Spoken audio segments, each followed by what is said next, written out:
December 14th, Gideon. Judges 7:20 to 21. So the three companies blew the trumpets and broke the jars, holding in their left hand the torches, and in their right hands the trumpets to blow. And they cried, "A sword for the Lord and for Gideon." Every man stood in his place all around the camp, and all the men ran. They cried out and fled. Sometimes God chooses weak people to do big things so that everyone knows it was God's strength and wisdom that gave them success. That's what happened to Gideon. Gideon was from a small, poor family in a town that was taken over by the Midianites. The Midianites were big, tall, and mean. They bullied God's people by taking their food, ruining their land, and making them leave their homes. One day, God sent an angel to tell Gideon that God wanted him to lead an army in battle against the Midianites. Gideon was afraid he couldn't do the job, but God said, "I will be with you."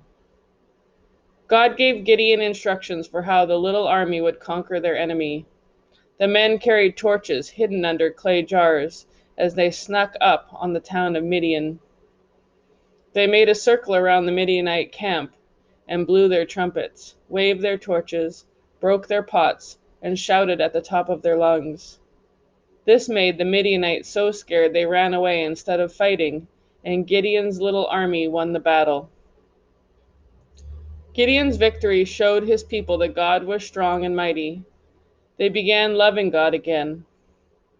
They obeyed his commandments, got rid of pretend gods, and worshiped only the true God.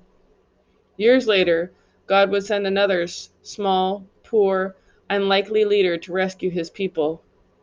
He sent his son Jesus as a tiny baby who would lead his people in the battle against sin and darkness, and he too would win.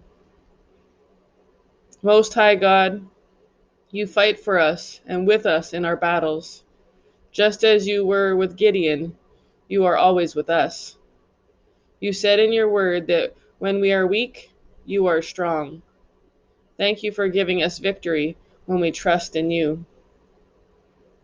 Branching out. Take a flashlight, bucket, and horn or pretend trumpet and practice being in Gideon's army.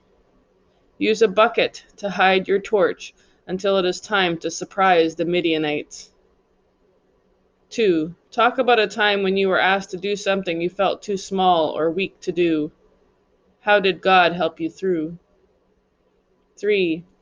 Make a list of other times in the Bible when God's promises to be with a person or people.